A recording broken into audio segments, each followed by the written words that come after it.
Relato el libro de Lovecraft. Mis recuerdos son muy confusos.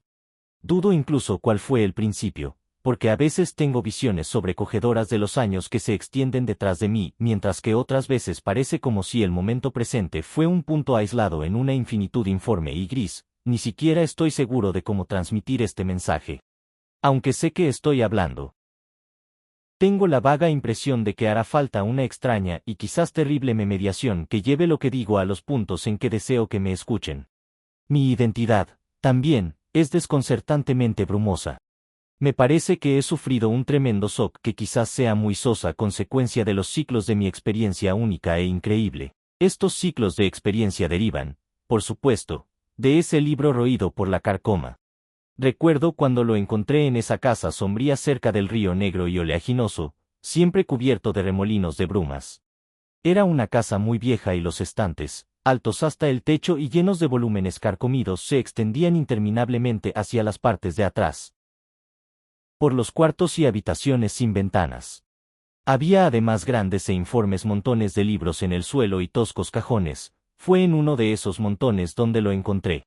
No hoy sabía su título, ya que le faltaban las primeras páginas, pero cayó abierto por el final, y su visión hizo que me vacilaran los sentidos. Había una fórmula, una especie de lista de cosas que hacer y que decir, que reconocí como algo negro y prohibido, como algo que yo había leído antes en furtivos párrafos, con una mezcla de repugnancia y fascinación, escrito por antiguos estudiosos de extraños y antiguos secretos del universo en cuyos deteriorados páginas me enfrascaban con entusiasmo. Era la clave, la guía, para ciertos accesos y transiciones sobre la que los místicos han soñado y hablado con temor desde que la humanidad era joven, y que conducía a libertades y descubrimientos situados más allá de las tres dimensiones y de los reinos de la vida y la materia que conocemos. Durante siglos, ningún hombre había recordado esa sustancia vital, ni había sabido dónde encontrarla. Pero este libro era muy antiguo. No la prensa, sino la mano de algún monje medio loco había consignado aquellas ominosas frases latinas de uncial y sobrecogedora antigüedad. Recuerdo cómo el viejo me miró de reojo, soltando una risita e hizo un signo extraño con la mano cuando me lo llevaba, se negó a aceptar ningún dinero por él, y solo después supe por qué. Mientras regresaba apresuradamente a casa por las estrechas, serpenteantes, neblinosas calles del barrio marinero, a ambos lados, parecían llenas de una fresca y morbosa malignidad, como si se hubiese abierto de repente un canal de saber malvado hasta ahora obstruido. Me daba la impresión de que aquellos muros y salientes hastiales de ladrillo manchado y fangosas vigas y argamasa, con sus ventanas que me miraban de soslayo, como si fuesen ojos, son sus cristales en forma de rombo, se contenían duras penas para no avanzar y aplastarme. Sin embargo, solo había leído el fragmento más pequeño de esa runa blasfema, antes de Israel libro para llevármelo. Hoy recuerdo cómo leí por fin el libro, con la cara pálida, encerrado en mi habitación del ático donde durante tanto tiempo me había dedicado a extrañas investigaciones. El enorme caserón estaba en silencio, ya que no llegué hasta después de la medianoche. Creo que por entonces yo tenía familia, aunque los detalles son muy confusos. Dice que había muchos criados. No recuerdo qué año era, porque desde entonces he conocido muchas épocas y dimensiones, y todas mis nociones del tiempo se me han disuelto y remodelado. Leía las luces de las velas, recuerdo el incesante goteo de la acera, y de cuando en cuando me llegaba de lejanos campanarios un repique de carillones. Creo que escuchaba aquellos carillones con especial interés. Como si temiese oír alguna nota ajena y remota entre los tañidos. Entonces sonó el primer ruido de arañazos y manoteos en la ventana de la buhardilla que se asomaba por encima de los tejados de la ciudad. Sucedió cuando leí, a media voz, el 9º verso de ese cántico primordial. Y con un estremecimiento supe qué significaban.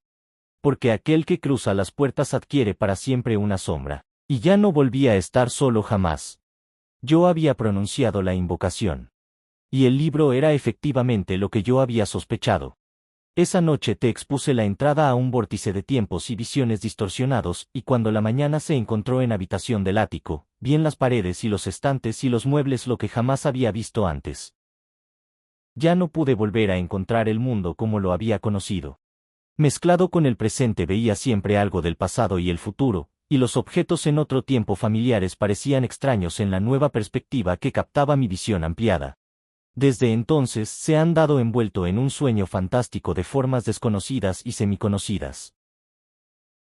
Y cada vez que cruzaba una nueva entrada menos claramente reconocida, las cosas de las reducidas fuera a la que durante tanto tiempo había estado anclada.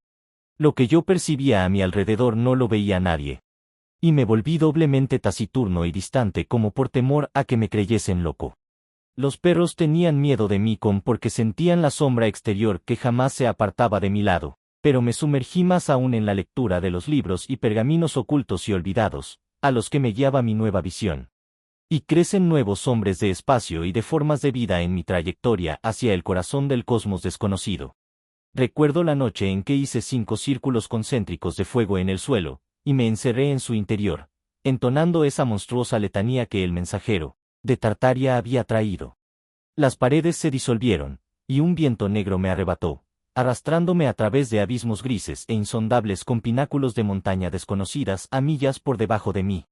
Poco después sobrevino una completa negrura, luego la luz de miradas de estrellas compuso extrañas y desconocidas constelaciones. Finalmente, sexta una llanura iluminada por un resplandor verde, muy por debajo de mí y sin guía en ellas las retorcidas torres de una ciudad cuyas construcciones jamás había visto, ni leído, ni soñado yo.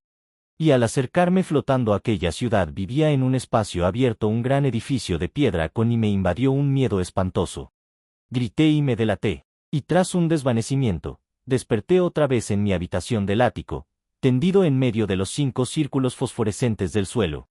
En el bar punteo de aquella noche no hubo nada que fuese más extraño que las experiencias de las noches anteriores, pero sí sentí más terror, porque sabía que estaba más cerca de los abismos y mundos exteriores de lo que había estado antes en lo. De esta forma se despide la gran biblioteca 5 recordando que existen páramos más allá del mundo vigil cruzando al mundo onírico cuyas bellezas incognoscibles no siempre son malditas a veces y solo a veces son hermosas. Dale like y suscríbete.